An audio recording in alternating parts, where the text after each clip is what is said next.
What is up, everybody, and welcome back to Touchdown and Ties, the father-daughter sports podcast discussing football and everything else in between. As you can see, I am flying solo today. My co-host has already requested some PTO to spend some quality time with his wife, i.e. my mother. But we still had some exciting things going on with Week 3 in college football and Week 2 starting off with the NFL, so we got to get into it. We still got to talk about it. But before we do that, please go ahead and like, follow, and subscribe on wherever you listen to podcasts. That way you get instantly updated whenever we upload, and it also helps us out as well. So without further ado, let's go ahead and get into it.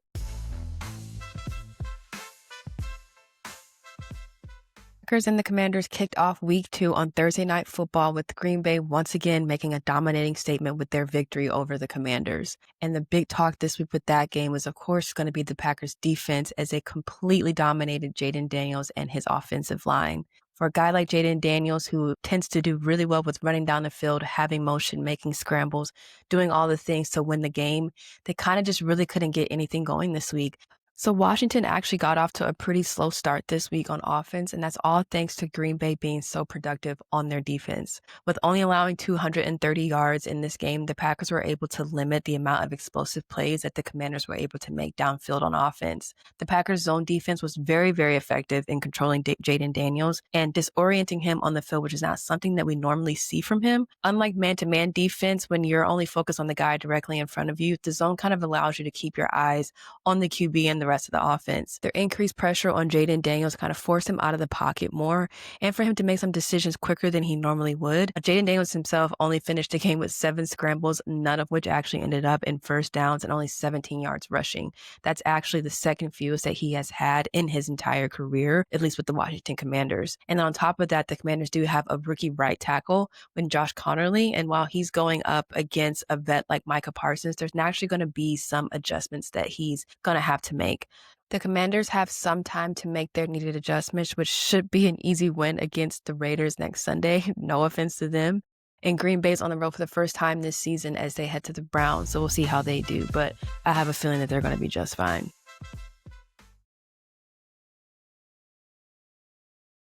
The SEC runs college football. Argue with the wall if you disagree, but yesterday's slate is the reason why I love football so much. There was so much excitement, particularly with at least 3 of those games. But before we start out, thankfully, Bryce Anderson with Texas A&M is doing okay. He was spine boarded off the field last night and permanently left the game.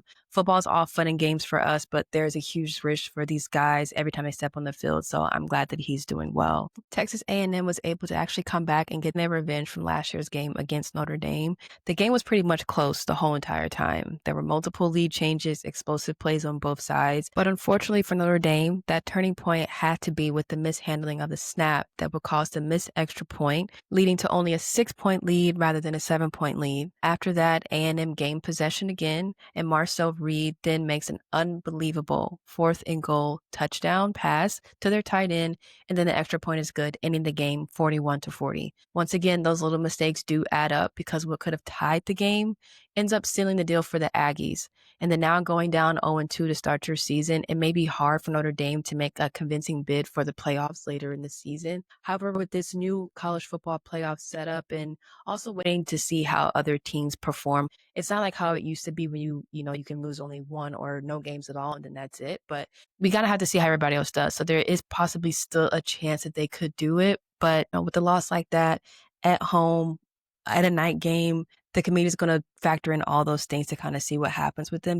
Between the playoff setup, the committee's opinions, how everybody else performs, and then how Notre Dame themselves end up performing the rest of the season, all of that is going to come into a factor if they're going to be able to make the playoffs later this year or not.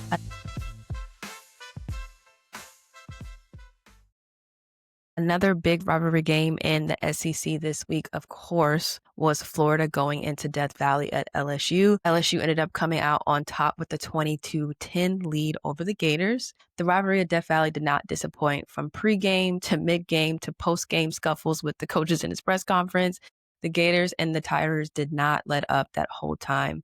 For majority of the time, it was pretty much a defensive game. It was pretty low scoring even going into halftime. We had some explosive plays on both sides, but some of them were ultimately called back due to penalties. However, what was probably the most unfortunate piece of this game was Florida's QB, DJ Lagway, threw not 1, not 2, not 3, not 4, but 5 picks in the game. And the defense pretty much did a good job with not letting LSU capitalize off of many of those. Again, the final score was only 20-10. And you would think if you throw that many picks in the game, it would have just got very far away from you. But LSU was able to really capitalize off of one of those with that 58-yard pick six in the fourth quarter. So Florida does have a lot of adjustments to make, specifically on their offense. But the schedule that they have is actually pretty tough. Immediately next week, they play Miami. And then the week after that, they follow up with Texas A&M. And if you skip a few weeks, they play Georgia, and then they have Tennessee and Florida State for the last 2 games of the season. Obviously, they have some other teams in there, but looking at the grand picture, they have some pretty tough opponents. So after this week, we know that they have a lot of adjustments that they need to make. And it begs the question of if that change will need to be made on the QB position, unfortunately, for Lagway.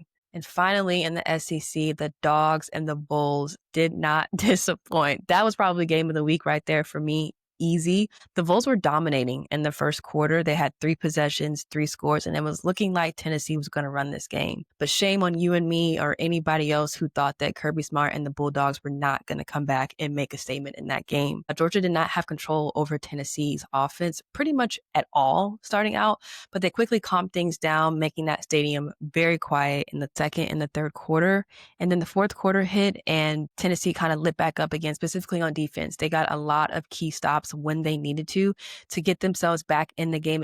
And then we had again another SEC shootout, just back and forth, left and right. Everybody was making plays. But unfortunately for the Vols, with some key miscommunications on the offense, with some interceptions, some false starts in the red zone, they would miss that game-winning field goal and would take the game into overtime. And there's one thing that you never want to do is give Georgia a chance. And unfortunately for Tennessee, that is exactly what they did. Georgia did come back and win the game in overtime, 41-40. And what was going to be snapping an 8-year losing streak has unfortunately extended that to 9. So best of luck to the Vols. I'm sorry to you, but maybe we got to try again next year because it's not going to happen this year. Regardless of how this game ended for Tennessee, we have to give credit where it's due, and Joey Aguilar did his thing in his debut in the SEC. I know that Vols fans are probably pretty happy with this transfer drama that went off during the offseason, and although that Joey did have 2 interceptions himself, the Bay Area native did finish with 4 touchdowns, 371 yards, and going 24 for 36 in his completion record.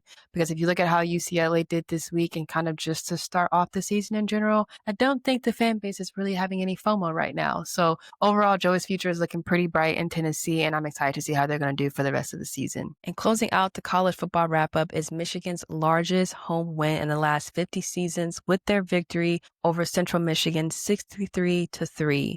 I thought Bryce Underwood looked great this week. He had good motion down the field. He was able to use his legs a lot. He had 3 touchdowns himself, 2 rushing, 1 passing.